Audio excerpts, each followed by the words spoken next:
Sister Sandra, when we close, wait. Dion, are you working today?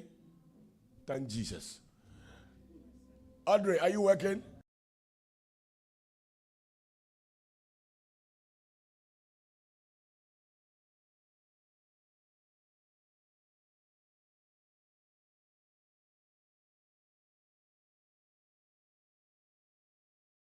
Okay, First Samuel chapter 30, verse 6 to 11. Then we'll jump from the 11 to 16 to 19. First Samuel, we are talking about this nonsense must stop. Say this nonsense must stop. Or say this nonsense must stop. I'm telling you, what this, I'm going to take this with me to Ghana. This is going to my bag. And I'm going to, the Lord spoke to me. Last night when I went home, the Lord said, take this request of these people, of your people, to the altar of your fathers.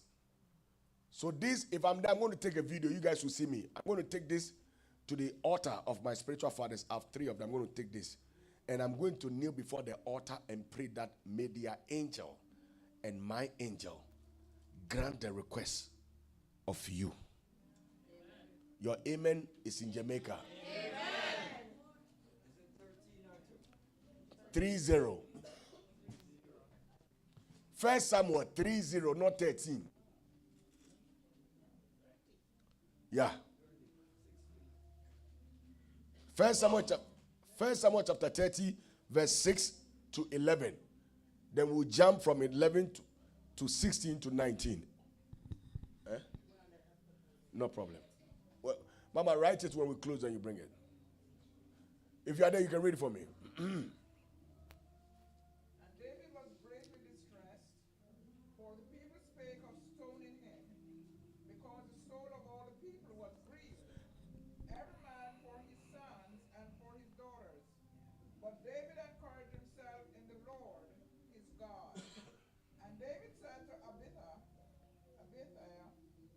Abiathar. I pray thee, bring me hither the ephod. And Abiathar brought thither the ephod to David. And David inquired at the Lord, saying, shall I pursue after this troop? Shall I overtake them?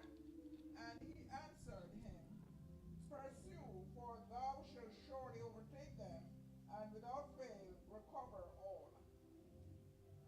So David went, he and the 600 men that were with him, and came to the brook Bezor, where those that were left behind stayed.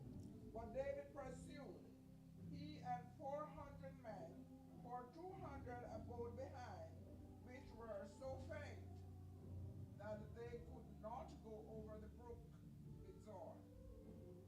And they found an Egyptian in the field, and brought him to David, and gave him bread, and he did eat, and they made him drink water. And they gave him a piece of a cake of figs, and 2 clusters of raisins. And when he had eaten, his spirit came again to him, for he had eaten no bread, nor drink any water, 3 days and 3 nights. Jump to the 16.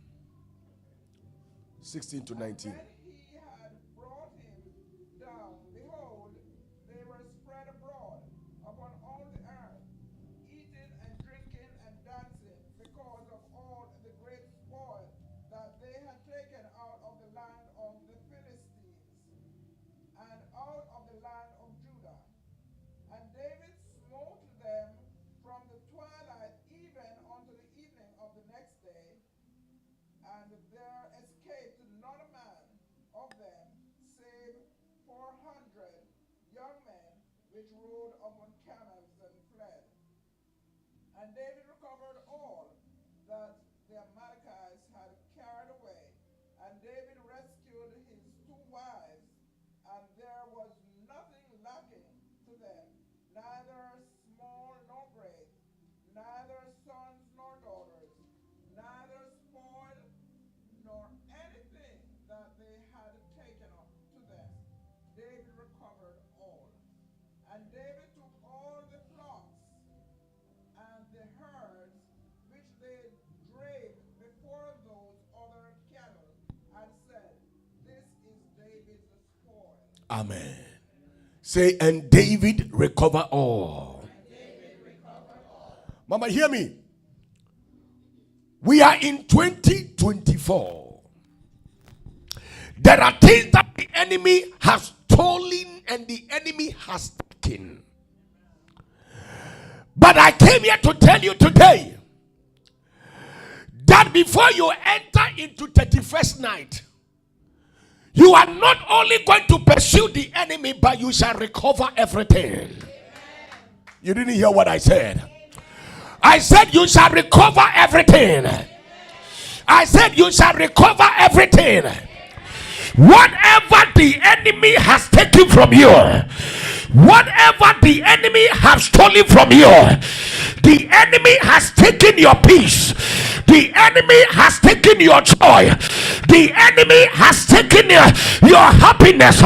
But today I come to tell you that you are entering into a season of recovery. You are about to recover what the enemy has stolen. Somebody say, I shall recover. Oh, somebody say, I shall recover. My God and my Father. Listen to me, child of God. The Bible said, and David, the Bible said, and David and his mighty men, they went for a battle. And when they came back from the battle, the Amalekites has invaded Ziklag. And they have taken everything that belongs to them, including David's 2 wives. Listen, Mama, the enemy can take my car. I'm rich. The enemy can take my house. I will not fringe. But when it comes to my wife and my children, and Louis said, am I communicating here? Oh, am I communicating here? Because what you need to understand in this life, you can have friends and friends can turn their back on you. Am I communicating here? Mama Mary, the only person that will not turn their back on you is your family. It's your family. Let me tell you something. One pastor, I was talking to one pastor some years ago.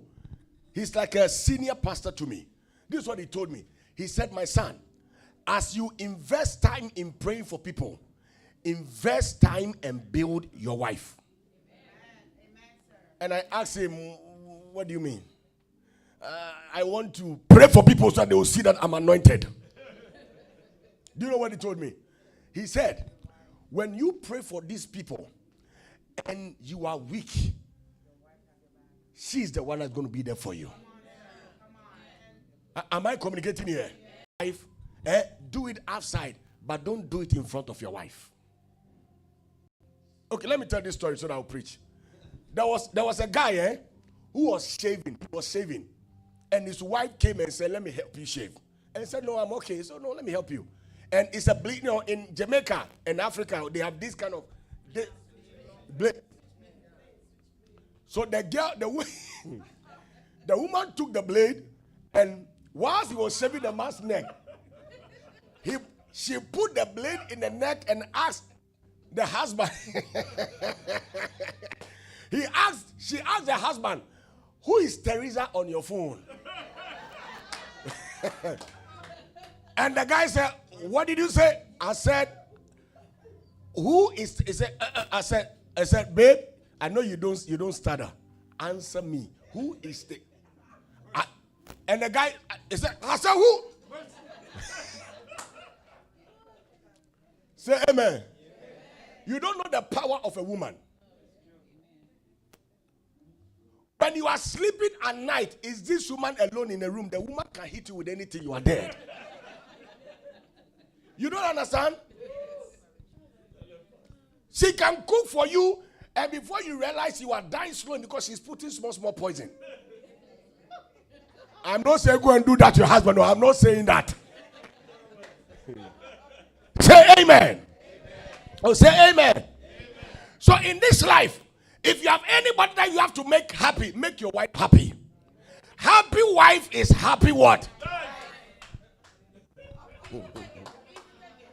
Happy, I hope Christopher is listening to me. Chris, listen to me very well. Happy wife is what? Thank you. So the Bible said when David came and realized that his true wife has been captured in bondage, the Bible said the mighty men of David, they thought of stoning David. But the Bible said David, he was distressed. Mama, listen to me. There are so many people in America here, they are going through stress. People are stressed. Stress is killing many people who are serving God. Their job is stressing them. Their children are stressing them. The finances is not good, it's stressing them. The bills cannot be paid. There is what?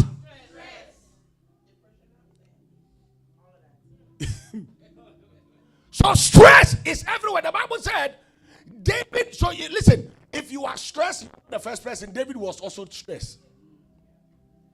The Bible said when he came, the Bible said he was distressed.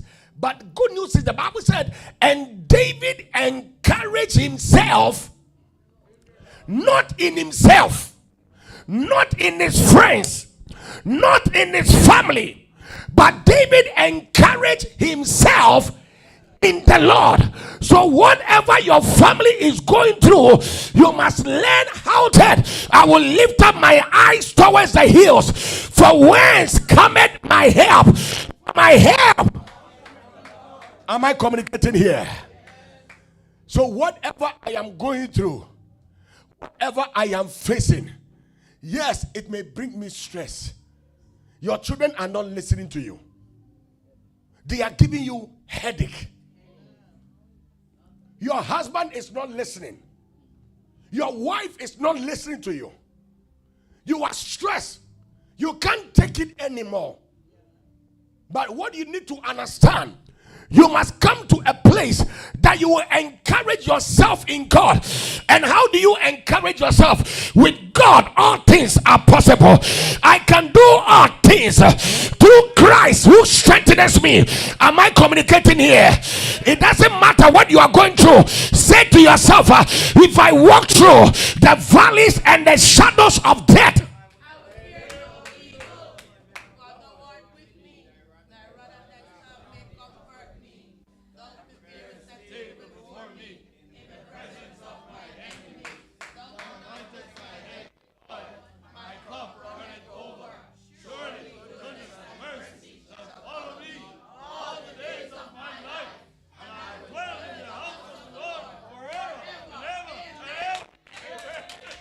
stand on your feet. I'm done preaching. Say amen. Stand on your feet. You just preach the word. You just preach the word. Stand on your feet. I told you by 1:30 I'm done. I want to be a man of my word. Say amen.